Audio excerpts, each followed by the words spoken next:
সাল্লাম দ্বীনের দাওয়াত দিয়েছে, আমি এই সাক্ষীকে গ্রহণ করে নিলাম। সাক্ষীকে গ্রহণ করে নিয়ে আমি আল্লাহ হযরত নূহ আলাইহিস সালাতু ওয়াস সালামকে maaf করে জান্নাত দিয়ে দিলাম।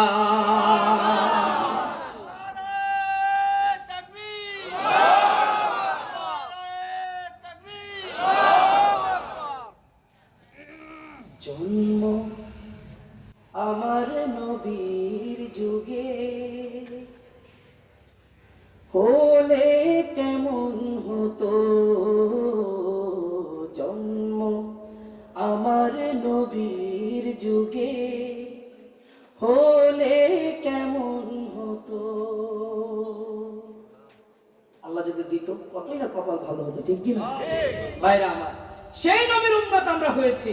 তকদির আমাদের খুলছে নাকি খুলে নাই? আরো জোরে কোন, খুলছে নাকি খুলে নাই?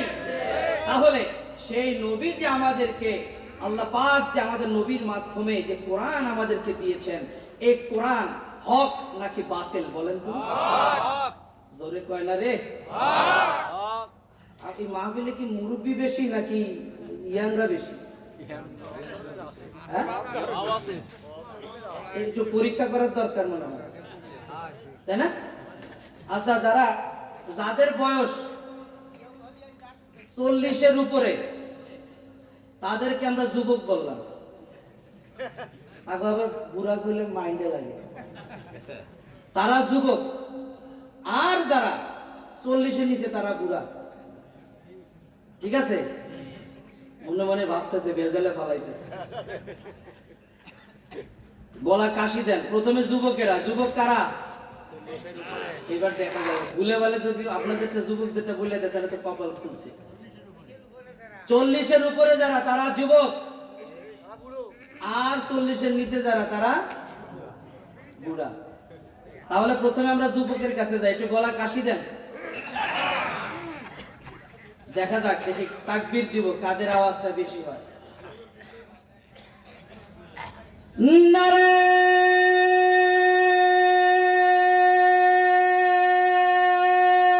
তাকবীর। আসলে তো যুবকের মধ্যে। আচ্ছা, এবার দেখি, এবার বুড়ারা দেখা যাক, একটু কাশি। 40-এর নিচে যারা বুড়া, রেডি?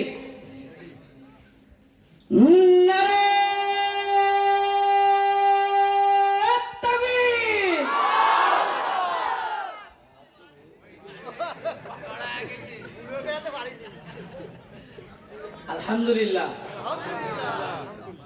আরেকবার সবাই কণ্ঠটাকে একটু কাশি দেন, আর একটু জোরে কাশি দেন। এই কাশির ঠেলায় দেখবেন যে শরীর গরম হয়ে গেছে ইনশাআল্লাহ। রেডি? সবাই আল্লাহকে ভালোবেসে একবার তাকবীর দিবেন, আসমান জমিন প্রকম্পিত করবেন ইনশাআল্লাহ। নারে তাকবীর, নারে তাকবীর। আল কোরআনের আলো, আল হাদিসের আলো, নারে তাকবীর। আলহামদুলিল্লাহ। ভালো লাগছে না ভাই? ভালো লাগছে না ভাই? মাঝে মাঝে এমন তাকবীর দিবেন। এমন তাকবীর দিলে কি হয় জানেন? ওই যে বলেন না, ওই যে হার্টের সমস্যা হয়। আমরা যে স্কেলে ওয়াজ করি, যে জোরে জোরে চিল্লান দেই, আমার তো মনে হয় যারা ওয়াজ করে এদের তো একটা ওয়াজে টান দেওয়ার সাথে সাথে ঠাস করে মরে যাওয়াতে হবে, ঠিক না? তাহলে আমরা যে এত জোরে তাকবীর দেই, কেন দেই? আল্লাহকে খুশি করার জন্য। হার্ট চলে কার কথায়? কার কথায়? আল্লাহর কথায়। আপনি তাকবীর দিবেন, একা একা তাকবীর দিবেন, দেখবেন এই তাকবীরের ধ্বনিতে আল্লাহ পাক আপনার হার্টটাকে সুন্দর করে দিয়েছেন। সুবহানাল্লাহ। যারা জিকির করে, যারা আল্লাহর শান গায়, যারা জিকির করে, তাদের হার্টে কখনো ব্লক পড়ে না। দেখবেন অনেক হুজুর আছে, তাদের হার্টের ভিতরে রিং পরানো লাগে, লাগে না? তার কারণ কি জানেন? ওই হুজুররাও জিকির কম করে। আমি গিবত করার জন্য বলছি না, বলতেছি যে হুজুররা জিকির বেশি করে তাদের হার্টে কোনো সমস্যাও নাই। যারা জিকির করতে হুজুর লাগে, আল্লাহ কি বলছে শুধু জিকির হুজুরদের জন্য? ভাইরা আমার, তাহলে আসেন আজকে থেকে নিয়ত করি আমরা জিকির করব কার? তাকবীর দেব কার? সব সময় ইনশাআল্লাহ। ভাইরা আমার, এই যে আজকে মাহফিলে যে আপনারা আসলেন, এই যে কথাগুলো বললাম, এগুলা কি হক কথা নাকি বাতিল কথা? হক কথা। আমি কি কোরআনের বাইরে কোনো কথা বলেছি? তাহলে এই যে কোরআনের পক্ষ থেকে যে কথাগুলো বললাম, এটাই হচ্ছে আমাদের কাজ। আল্লাহ পাক বলছেন, কুনতুম খায়রা উম্মাতিন উখরিজাত লিন-নাস তা'মুরুনা বিল মা'রুফ ওয়া তানহাউনা আনিল মুনকার। আল্লাহ বলছেন, বান্দা আমি তোমাকে তৈরি করেছি উম্মতের কল্যাণের জন্য। এই চারজনে বুঝছে, আর কেউ বুঝে না। আল্লাহ পাক আপনাকে আমাকে দুনিয়া কেন পাঠিয়েছে? অন্যের কল্যাণ করার জন্য, নিজেরটা পাশাপাশি অন্যটা করার জন্য। আপনার ভাই নামাজ পড়ে না, আপনার কাজ কি? একটু জোরে কর না ভাই। এই তো শেষ, ওয়াজের শেষ পর্যায়ে চলে আসছি, আর বেশি নাই।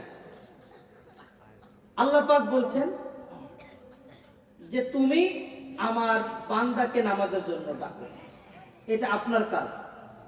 সে নামাজে আসবে নাকি আসবে না, এটা তার কাজ। হেদায়েত আল্লাহ তাকে দিবে নাকি দিবে না, এটা কার কাজ? কাজ বুঝাইতে পারছি আপনাকে? আপনার কাজ হচ্ছে দাওয়াত দেওয়া, যাকে দিবেন তার কাজ হচ্ছে দাওয়াত গ্রহণ করা। আর গ্রহণ করবে কি করবে না, এটার দায়িত্ব কার? সহজ কথা না ভাই? আল্লাহ পাক এই সূরার ভিতরে, সূরা বাকারার ভিতরে 119 নম্বর আয়াতে এই কথাটাই আমার নবীকে বলে দিচ্ছেন। কি বলছেন? বিসমিল্লাহির রাহমানির রাহিম, ইন্না আরসালনাকা বিল হাক্কি বাশীরান ওয়া নাযীরা। আল্লাহু আকবার। জবান ছেড়ে বলুন আল্লাহু আকবার। আল্লাহ পাক বলেন, নিশ্চয়ই আমি আপনাকে প্রেরণ করেছি সৎ হিসাবে, সত্য হিসাবে। তার মানে আল্লাহ পাক বলছেন কি? রাসূল আপনি সত্য। আল্লাহু আকবার। তাহলে যারা বলে যে আমার রাসূল সত্য না, এটা যারা কাদিয়ানি, যারা আমার রাসূলকে মানে না, তারা নবীর পরে যারা নবী দাবি করে, তারা কি আল্লাহর কোরআনের বিপক্ষে অবস্থান করে না? আরো জোরে কোন করে কিনা? আল্লাহ বলতেছেন যে আপনি সত্য নবী, আপনি সত্য। যেখানে আল্লাহ বলছেন আপনি সত্য, সেইখানে যদি আপনার সামনে কেউ আরেকজন নবী দাবি করে, বুঝতে হবে ও আস্ত বড় একটা ভণ্ড। জোরে কোন ঠিক কিনা? আরো জোরে কোন ঠিক কিনা? আপনার নবী, আমার নবী, আল্লাহর নবী নিজে বলছেন, আনা খাতামুন নবী লা নবিয়্যা বা'দ। আল্লাহ নবী নিজে বলছেন আমি শেষ নবী।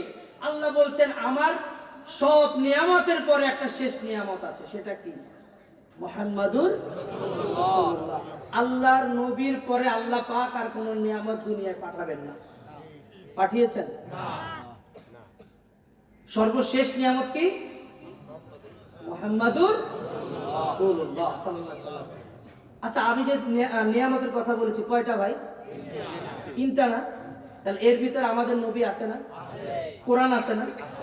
এখন আল্লাহ যদি আপনাকে আমাকে জ্ঞান দিয়েছেন, জ্ঞান দেওয়ার পরে আল্লাহ কোরআন পাঠিয়ে দিয়েছেন, এবার আল্লাহ যদি বলতেন বান্দা কোরআন দিলাম, তোমার জ্ঞানও দিলাম, এবার তুমি এই কোরআনের মতো চলো, বলেন তো এই কোরআনের মতো চলার মতো বুদ্ধি শুদ্ধি কি আমাদের আছে?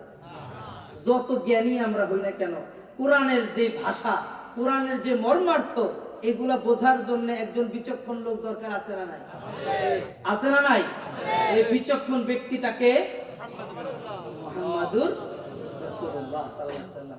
আল্লাহ পাক বলছেন, বন্ধু আপনি একটা কাজ করেন, আমি আপনাকে সত্য হিসাবে দুনিয়ায় পাঠিয়েছি, এটাতে কোনো দ্বিমত করার কারো কোনো অপশন নাই। এটা বলার কিছু কারণ আছে, এটা আগে বুঝে নেন।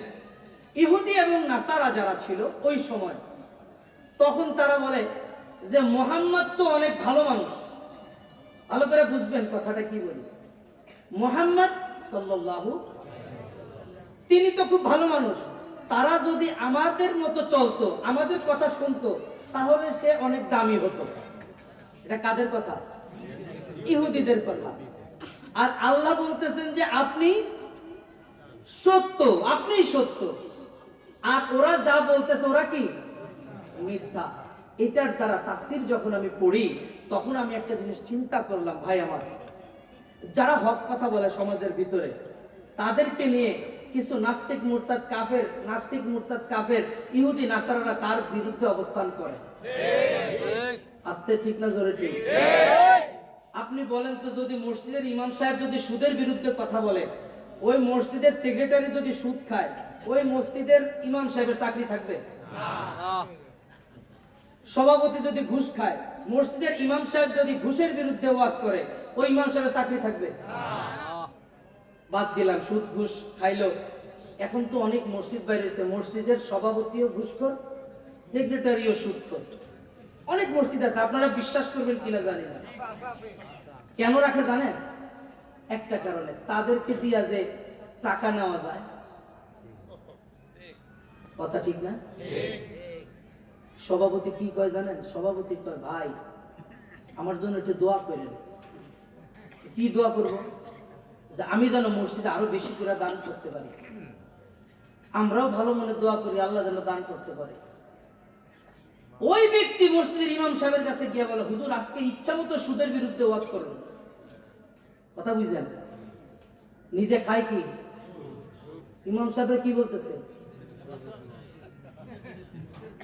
কথা বুঝছেন? আমার কথা বুঝছে? নিজে সুদ খায়, ইমাম সাহেবের কি বলছে? সুদের বিরুদ্ধে ওয়াজ করবেন। তার মানে কি? সে নিজেকে সাধু প্রমাণ করার জন্য হুজুরকে বলে, হুজুর সুদের বিরুদ্ধে ওয়াজ করবেন। সে চুপ করে খালি ওয়াজ শুনে। আর এটা আমার বাস্তব উদাহরণ দিয়ে আমি বলতেছি। আমি এই ছেলেটার বাড়ি হচ্ছে ভোলা, বরিশাল ভোলা বাড়ি। ভোলা একটা প্রোগ্রাম গিয়েছিলাম পাতারহাটে, আমার মনে আছে। এক ব্যক্তি আমাদের বলছে যে, হুজুর আমাদের এলাকায় হুজুর সুদখোরের অভাব নাই, এত সুদ খায় এই জায়গার মানুষ, আজকে আপনি সুদের বিরুদ্ধে ওয়াজ করবেন। আমার তো মনের ভিতরে একটা সাহস জাগলো। আলহামদুলিল্লাহ, তাহলে সুদের বিরুদ্ধে অবস্থান করার মতো মানুষ এই জায়গায় আছে। আমি চমৎকার করে আমি সুদের বিরুদ্ধে ওয়াজ টোয়াজ করলাম। করার পরে ওই লোক দৌড়াই আসা, আমি মুরব্বী মানুষ, দৌড়াই আসছে, এসে আমার পাও সালাম করতেছে। পাও সালাম করে এসে চলে গেছে। আমিও নিজে খুব ভালো মনে করতেছি, আমার ওয়াজে মনে হয় সবাই খুশি। আলহামদুলিল্লাহ। কিছুক্ষণ পরে রাত্রেবেলা যখন রাত, তখন মানে 12:30 বাজে, তখন আমি খাইতে বসছি। এমন সময় ওই মসজিদের ইমাম সাহেব এসে বলতেছে, হুজুর যে লোক এসে আপনার পাও সালাম করছে, ওই বেটা আমার এলাকার ভিতরে সবচাইতে বড় সুদখোর। আমি বিশ্বাস করে অবাক হয়ে গেলাম যে এইটাও কি সম্ভব। সে এই জিনিসটা বোঝাইতে চাইলো, আমাকে সালাম করে সে এই জিনিসটা বোঝাতে চাইলো যে আমি সুদ খাই না। জাতিদেরকে বোঝাতে চাইলো। এই বিভ্রান্তিকর অবস্থায় সমাজের ভিতরে আছে না নাই? আছে না নাই? ভাইরা আমার, এই সাধু সাজার কোনো মানে আছে? আল্লাহ পাক জানেন কি জানেন না? দেখেন কি দেখেন না? আল্লাহ পাক সব কিছু দেখেন, সব কিছু বোঝেন এবং জানেন। আপনার অভিনয় করার কিছু নাই। আপনি সঠিক রাস্তায় আসেন। আপনাকে সঠিক রাস্তা আনানোর দায়িত্ব হচ্ছে আমরা যারা আল্লাহর নগণ্য গোলাম, যারা কোরআন পড়তে জানি, যারা হাদিস পড়তে জানি, সামান্য একটু কথার মাধ্যমে আপনাদেরকে এই সঠিক পথে আনার জন্য ব্যবস্থা করেছি। আল্লাহ পাক সেই দায়িত্বটা আমার নবীকে বলছেন, ও নবী আপনি খালি দাওয়াত দেন। আপনার কাজ হচ্ছে, আপনার একটা কাজ, আপনি সতর্ক করেন। কি কাজ? আপনি বাসির, আপনি করেন, সতর্ক করেন। আরেকটা হচ্ছে নাজির, সুসংবাদ দেন এবং সতর্ককারী হন। এছাড়া আপনার আর কোনো কাজ নাই। কথা বুঝাইতে পারছি ভাই? কয়টা কাজ? একটু সবাই বলেন কয়টা কাজ? দুইটা কাজ। এক নম্বর কাজ কি? সতর্ক করবেন। একটা কাজ কি? সতর্ক করবেন। দুইটা কাজ কি? দ্বিতীয় নম্বর কাজ কি? একটা কাজ। প্রথম কাজটা হচ্ছে সুসংবাদ দিবেন, দ্বিতীয় কাজ সতর্ক করবেন। প্রথম কাজ কি? সুসংবাদ দিবেন। দ্বিতীয় কাজ, সুসংবাদটা কি? সুসংবাদটা হলো আপনি আপনার ভাইকে বলবেন, তুমি যদি নামাজ পড়ো তাহলে তুমি জান্নাতে যেতে পারবা, তুমি যদি সঠিক রাস্তায় চলো তাহলে তুমি জান্নাতে যেতে পারবা। এটা হচ্ছে সুসংবাদ। কথা বুঝাইতে পারছি? এমন ইমানদার, আমার তো আর একটা কথা মনে পড়ছে, বলবো নাকি? রাগ করবেন না তো? আপনাদের এখানে ইমানদার কেমন তা জানি না, বাংলাদেশে বহুত ইমানদার আছে যারা ওয়াজে আসতে চায় না কিন্তু মমতাজের গান শুনতে পছন্দ করে। আছে নাকি এলাকায়? আজকে যদি এই জায়গায় মাহফিল না করে যুবকেরা যদি এই জায়গায় গানের আয়োজন করতো, বলেন তো মাঠে জায়গা হতো? হতো? জায়গা হতো? এই যে যুবকেরা মাহফিলের আয়োজন করছে, খুশি আমরা? আজকে মাহফিল শেষে তাদের জন্য দোয়া করবেন তো? ইনশাআল্লাহ করবেন। এখন একটা কথা যেটা বলতে চাচ্ছি, মনে কিছু নেন, একটু মজা করার জন্য বলতেছি। কেমন ইমানদার আমরা বুঝ দেখেন, এক লোক মমতাজের গান শুনতে যাচ্ছে। কোথায়? মমতাজের গান শুনতে যাচ্ছে। আরেক লোক আসরের নামাজ পড়ে বের হচ্ছে, তাকে সত্য পথের জন্য তাকে আহ্বান করছে, ভাই আসো, তুমি তো মুসলমান, আসরের নামাজটা পড়ে যাও। এখন ওই লোক যাচ্ছে কোথায়? গান শুনতে যাচ্ছে। এখন ওই লোক বলতেছে যে ভাই তুমি মুসলমান না? হ্যাঁ আমি তো মুসলমান। ভাই নামাজটা পড়ো। তো ভাই তুমি আমার এখন ডিস্টার্ব করো না, বহুত স্বপ্ন। মমতাজরে একবার দেখবো একটু নিজের চোখে। নাউজুবিল্লাহ, একজন মাত্র, একবার একটু, অনেক স্বপ্ন আমার, একটু দেখবো। তা তুমি আমারে বাধা দিও না, আমি একটু তাড়াতাড়ি যাব, আমি আগে বসবো, মমতাজরে দেখবো। তো বলতেছে ভাই তুমি তো মুসলমান, আমি তোমার হাতে ধরি, তুমি নামাজটা পড়ো, তুমি জান্নাতে যাইতে পারবে। এই কাজটা কি হয়েছে? দাওয়াতি কাজ হয়েছে, সুসংবাদ দেওয়ার জন্য। এখন ওই লোক ধমক দিচ্ছে, দৌড়ো মিয়া, ডিস্টার্ব করেন, আমার তাড়াতাড়ি যেতে হবে। এখন ওই লোকের টার্গেট হচ্ছে যেভাবেই হোক আমি একে দিয়ে নামাজ পড়াবো, আর ওই লোকের চিন্তা হচ্ছে যেভাবেই হোক আমি নামাজ না পড়ে তাড়াতাড়ি গানের আসরে যাব।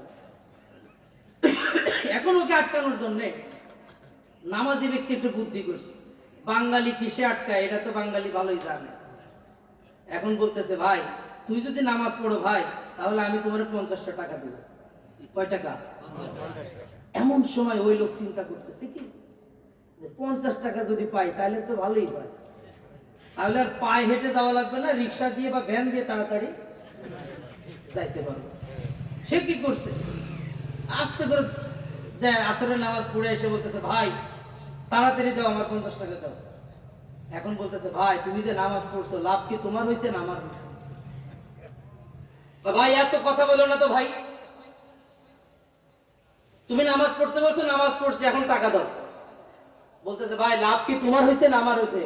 এত কথা বলো না ভাই, তাড়াতাড়ি টাকা দাও। ভাই লাভ হয়েছে তোমার না আমার? ধরো মিয়া, আমি বুঝতে পারছিলাম যে তুমি আমারে টাকা দিবা না, এই কারণে আমি ওযু ছাড়া নামাজ পড়ে আসছি। বুঝছেন অবস্থা? এমন মুসলমান আমাদের দেশে নাই, আছে না নাই?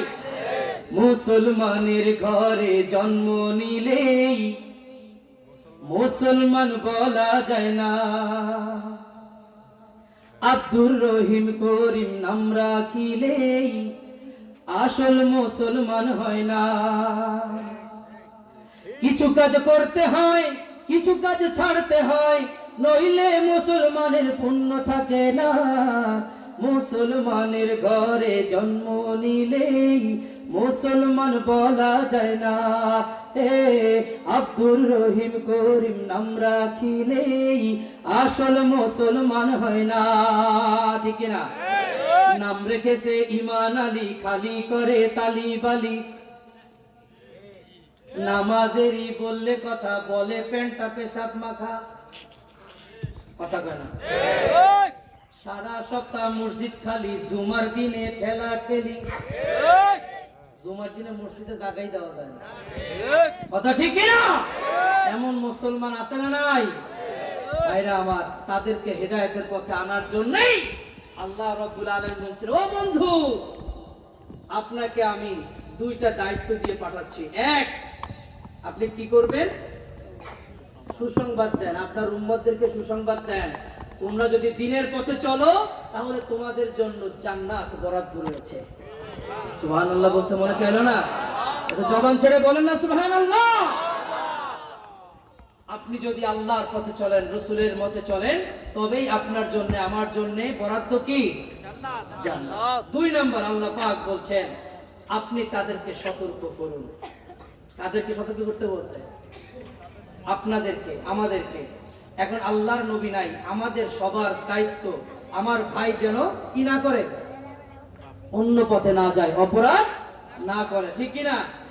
এবার আসেন তো বলেন তো, আপনার এলাকায় যারা চুরি করে, যারা ডাকাতি করে, যারা ছিনতাই করে, তাদের বিরুদ্ধে আপনারা কখনো অবস্থান নিয়েছেন? বলেন, নিয়েছেন? আপনার পাশের বাড়ির লোক যিনি সুদ খায়, ঘুষ খায়, জেনা করে, ব্যভিচার করে, পরের হক নষ্ট করে খেয়েছে, আপনি কোনোদিন তাকে বলেছেন?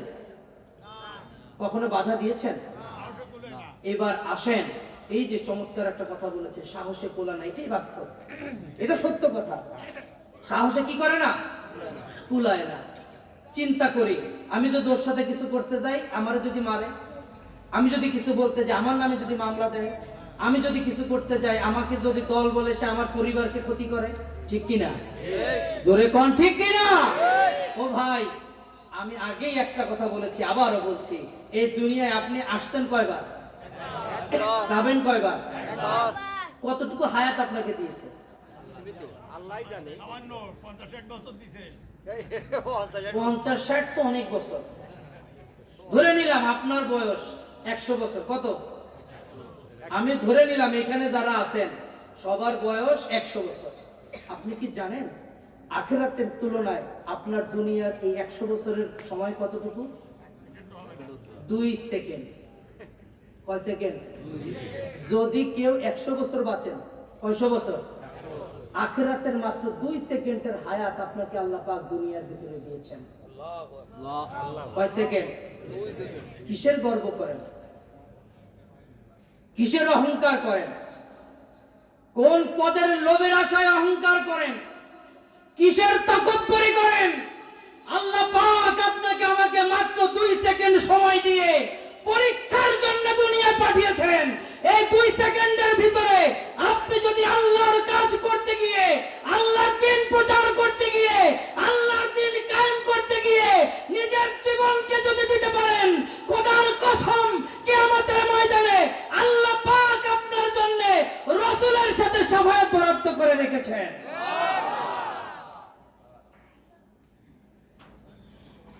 আপনি দ্বীনের দাওয়াত দিতে হবে। আপনাকে কি কাজ করতে হবে? আপনি কোনদিন আপনি একটা ভাইকে বলছেন জোর করে, ভাই আয় তোকে নামাজ পড়তে নিয়ে যাবো, আয় জামাতে নামাজ পড়, বলেছেন? একজন দুইজন নামাজের জন্য আপনি আহ্বান করেন নাই। আপনি কি জানেন একা একা ঘরে নামাজ পড়লে কোন ওজর ছাড়া যদি নামাজ পড়েন, এই নামাজ আল্লাহ পাক কবুল করেন না। এবার এখানে হাত তোলেন যে ঘরে ওজর ছাড়া একজন ব্যক্তিও কখনোই জিন্দেগিতে এক ওয়াক্ত নামাজও পড়ি নাই, একজন হাত তুলে দেখান। আছেন? অলসতার কারণে নামাজ পড়ি না। জামাতের সাথে নামাজ আদায় করতে আল্লাহ পাক বলেছেন। আল্লাহ পাক বলেন নাই যে নামাজ পড়লে তোমাকে জান্নাত দিব, আল্লাহ এটা বলেন নাই। আল্লাহ বলেছেন সালাত কায়েম করো, আল্লাহ পাক বলেছেন কায়েম করতে, নামাজ কায়েম করতে বলেছে। একা কখনো নামাজ কায়েম করা যায় না। নামাজ কায়েম করতে হলে দলবদ্ধভাবে একসাথে জামাতের সাথে নামাজ আদায় করতে হয়। আপনি যদি দলবদ্ধভাবে জামাতের সাথে নামাজ আদায় না করেন, আপনার নামাজ আল্লাহর দরবারে কবুল হবে না। আপনি যদি নামাজ আদায় করেন জামাতের সাথে, তবে আল্লাহ পাক সেই জামাতের নামাজটাকে আল্লাহ কি করবেন? কবুল করবেন। ভাইরা আমার, অনেক কথা আছে। আমাকে তো 2 আয়াত দিছে, এক আয়াতের কথা বলতে গেলে তো অনেক কথা চলে আসে, অনেক কথা, অজস্র কথা চলে আসে। কারণ আমি তো এখানে বোঝানোর জন্য আসছি। আমি এখন আপনাদের শিক্ষক। 1 ঘন্টা 1.5 ঘন্টা কিসের আলোচনা করব? এই কোরআন থেকে একটা আয়াতের তাফসীর যদি করতে যাই, রাতকে রাত পার হয়ে যাবে, একটা আয়াতের তাফসীর শেষ হবে না। আল্লাহ পাক আপনাকে, আমাকে, আমার রাসূলকে যে দায়িত্ব দিয়ে পাঠিয়েছেন সেটা কি? দাওয়াতের কাজ আপনাকে করতে হবে। আপনি নামাজ পড়েন, আপনাকে নামাজ পড়াইতে হবে। এই সমাজটাকে নামাজি একটা সমাজ করতে হবে। এটা দায়িত্ব দিয়ে পাঠিয়েছেন কে? আপনি, আমি সেই দায়িত্ব পালন করেছি? শুধু নামাজ পড়লে জান্নাতে যাবেন এই সুসংবাদ কেউ দিছে? আপনাকে দিনের পথে অটুট থাকতে হবে, নামাজ কায়েম করতে হবে, সমাজের ভিতরে চুরি বন্ধ করাইতে হবে, সমাজের ভিতরে হক প্রতিষ্ঠিত করতে হবে। ইনশাআল্লাহ। এই সমাজ যদি একদিন কোরআনময় সমাজ হয়, বিশ্বাস করেন এই সমাজে চলতে গিয়ে কত আনন্দ পাবেন, এটা বলার মতো আর কোনো ভাষা থাকে না। আমি জাস্ট একটা কথা উদাহরণ দিয়ে বলি। মক্কা মদিনায় কে কে গিয়েছেন? এখানে কে কে আছেন? আমাদের এই মুহতারাম গিয়েছেন, ওই যে হাজী সাহেবরা গিয়েছেন, আলহামদুলিল্লাহ। দেখেন মক্কা মদিনায় যারা গিয়েছেন, বলেন তো এক ওয়াক্ত নামাজ যখন পড়ছেন কেমন লাগছে? মনে চায় ঘরে ফিরতে, মনে চায়? হ্যাঁ? যদি আপনি মক্কা মদিনায় এক ওয়াক্ত নামাজ পড়েন, একটা ওয়াক্ত, আপনি নামাজ পড়লে আপনার যাইতে ইচ্ছা করবে না বাসায়। কিসের খাবার, কিসের কি, এত মজা। তার কারণ কি বলেন তো? ওইখানে আল্লাহর দয়া, আল্লাহর রহমত ভরপুর, এবং ওইখানে আল্লাহর দ্বীন যথাযথভাবে কায়েম আছে। তার কারণে ওইখানে নামাজ পড়ে শান্তি আছে। কথা ঠিক কিনা? এখন এই সুন্দর সমাজটা মক্কা মদিনা করতে পারা যাবে না? কয় না, কথা কয় না। এই দায়িত্বটা কাদের? কাদের? আপনি বাঁচবেন একদিন, মরবেন একদিন। অতএব মাঝখানে যে সময়টা আল্লাহ পাক দিয়েছে, আল্লাহর জন্য নিজের জীবনকে বিলাই দিতে হবে। রাজি আছেন?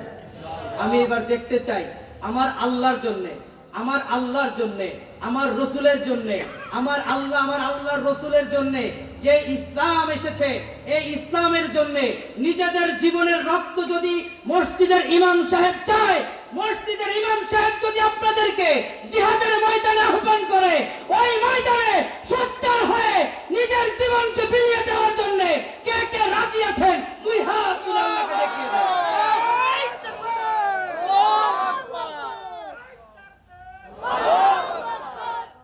আলহামদুলিল্লাহ। যেইভাবে হাত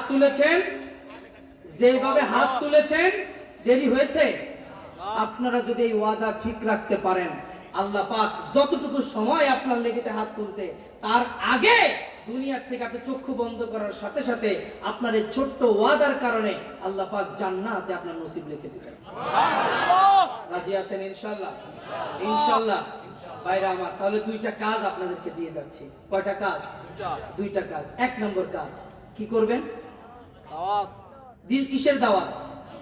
সুসংবাদ দিবেন। দাওয়াত, সুসংবাদের দাওয়াত দিবেন। শুধুমাত্র ভয় দেখাইলে হবে না।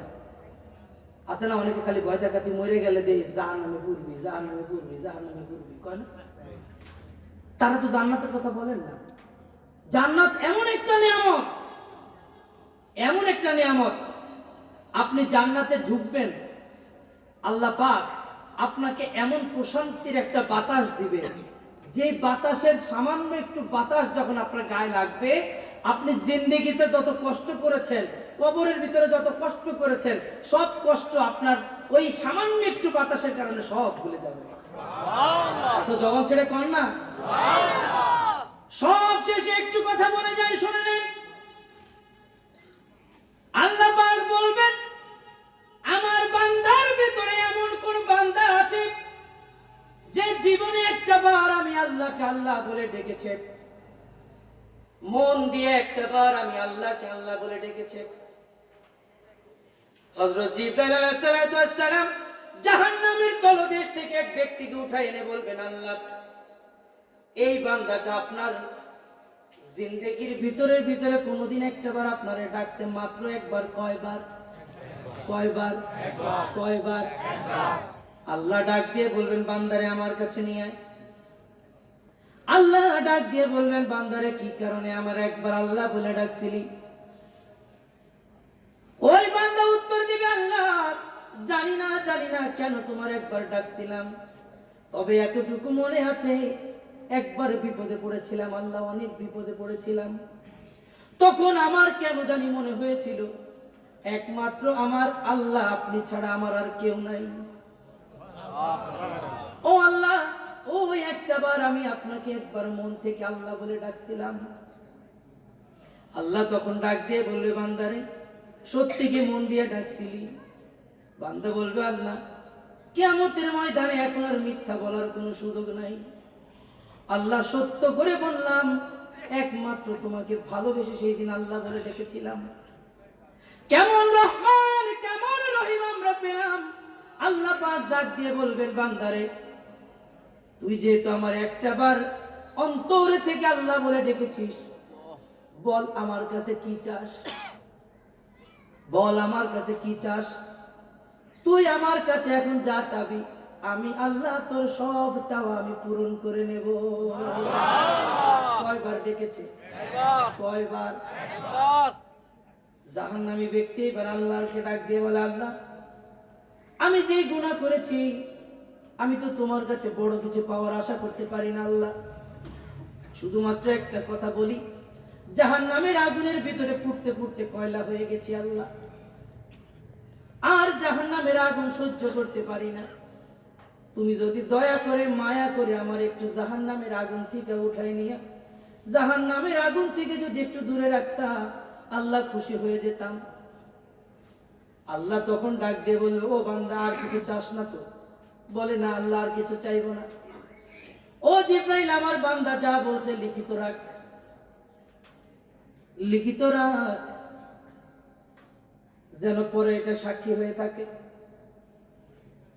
কিছুদিন পরে আল্লাহ পাক জাহান্নামী থেকে উঠে নিয়ে যখন তাকে আলাদা রাখছে, তখন চিন্তা করছে, আরে কি ভুলটাই না করলাম। আল্লাহর কাছে যদি একটু চাইতাম জান্নাতের বাইরে একটু জায়গা করে দিতে, নিশ্চয়ই আল্লাহ আমারে তাই দিত। কি ভুলটাই না করলাম। আল্লাহ বলেন তো, এই মনের কথা শুনেন নাকি শুনেন না? বুঝেন নাকি বুঝেন না? এবার আল্লাহ ওই বান্দাকে ডাক দিয়ে বলে, কিরে বান্দা, কি কারণে তুই আবার আমার দিকে বারবার তাকা? তোর মনে কি জানি কয়? আমি আল্লাহ তো তোর মনের সব কথা জানি। বান্দা ডাক দিয়ে বলে, আল্লাহ তুমি যে এমন রহমান, তুমি যে এমন রহিম, দুনিয়ায় থাকতে যদি বুঝতাম রে মালিক, সারাদিন তোমার জিকির করে করে পাগল হয়ে যেতাম রে মালিক। আল্লাহ ডাক দিয়ে বলে, বান্দারে তুই কি চাস আবার আমার কাছে বল, তুই আবার কি চাস আমার কাছে বল। এবার বান্দা ডাক দিয়ে কয়, আল্লাহ জাহান্নামের আগুন থেকে দূরে রাখছো, খুশি হয়েছিলাম, কিন্তু তোমার এত বড় নিয়ামত জান্নাতের গেটের সামনে যদি আল্লাহ আমার একটু জায়গা করে দিতা, আমি তোমার বান্দা বেশি খুশি হয়ে যাইতাম। আল্লাহ ডাক দিয়ে বলবে, বান্দারে এটা যদি প্রথমে বলতি, আমি আল্লাহ তোরে জান্নাতের সামনে জায়গা করে দিতাম। ও জিব্রাইল, আমার বান্দা যা বলছে, যা রে যা, আমার ওই বান্দারে নিয়ে জান্নাতের গেটের সামনে একটু জায়গা করে দে। আল্লাহকে কয়বার ডেকেছে? জোরে কোন কয়বার? এবার ওই বান্দা যখন জান্নাতের গেটের সামনে গেল, জান্নাতের গেটের নিচ দিয়ে যখন জান্নাতি হাওয়া এসে তার গায়ের ভিতরে লাগে, তখন ওই ব্যক্তি বারবার আল্লাহর আসমানের দিকে তাকায়, বারবার আল্লাহর আরশের দিকে তাকায়, আর ডাক দিয়ে বলে, আল্লাহ এমন একটা জায়গায় বসাইলা যে জান্নাতের হাওয়া যখন গায়ের ভিতরে লাগে তখন সব কিছু কেমন জানি উতাল পাতাল হয়ে যায়। একটু জোরে কন্যা সুবহানাল্লাহ। ভাইরা আমার, এবার ওই বান্দারে আল্লাহ ডাক দিয়ে বলে, কিরে বান্দা আবার কেন বারবার আমার দিকে তাকাস? এবার বান্দা বলে, আল্লাহ তুমি তো সেই আল্লাহ, তুমি তো রহমান, তুমি তো রহিম, যে আল্লাহ জাহান্নামের আগুন থেকে উঠাই আইনা জাহান্নামের আগুন থেকে দূরে রাখতে পারে, যে আল্লাহ জাহান্নামের আগুন থেকে দূরে থেকে উঠাইয়া আবার জান্নাতি গেট পর্যন্ত এনে দিতে পারে, নিশ্চয়ই সেই আল্লাহ আমাকে জান্নাতের ভিতরেও জায়গা করে দিতে পারে। ও আল্লাহ, তুমি কোরআনের ভিতরে বলে দিয়েছো লা তাকনাতু মির রাহমাতিল্লাহ, আল্লাহ তোমার রহমত থেকে যেন নিরাশ না হয়ে যায়। ও আল্লাহ, এই জায়গায় তুমি জায়গা করে দিয়েছো, তাতে আমি খুশি হয়েছি। আল্লাহ, তুমি যদি একটু আমার প্রতি দয়া করো, তুমি যদি আমার একটু মায়া করো, আল্লাহ যদি জান্নাতের ভিতরে একটা কোণায় আমার জায়গা করে দাও, আমি আল্লাহ তোমার প্রতি কৃতজ্ঞতা প্রকাশ করে নিতাম। এবার আল্লাহ ডাক দিয়ে বলবেন, ও বান্দারে, তুই প্রথমেই যদি আমার কাছে একটা বার আল্লাহ বলে ডাকার কারণে প্রথমেই আমার কাছে জান্নাত চাইতি, আমি আল্লাহ তোর এক আল্লাহ ডাকার কারণে আমি তোরে জান্নাত দিয়ে দিতাম। ভাইরা আমার, বলেন তো এবার আল্লাহকে ডাকার দরকার আছে না নাই? একটু জবান ছেড়ে কোন আছে না নাই? একটু আল্লাহকে ডাকবেন। সবার চোখটা বন্ধ করেন, সবাই একটু নামাজের সূরাতে বসেন। দেখেন কেমন তৃপ্তি আপনাদের লাগাই দেয়। এখন একটু নামাজের সূরাতে বসেন। একটু যাদের কষ্ট হয় তারা দরকার নাই, এবার চোখ বন্ধ করেন। হাত শাহাদাত আঙ্গুলি, ডান হাতের শাহাদাত আঙ্গুলি উপরে উঠান। সবাই চক্ষুটা বন্ধ করেন। জোরে একটা নিঃশ্বাস নিয়ে জোরে একবার চিৎকার দিয়ে বলেন আল্লাহ। আগে জোরে একটা নিঃশ্বাস নেন, জোরে বলেন আল্লাহ। আরো চিৎকার দিয়ে বলেন আল্লাহ।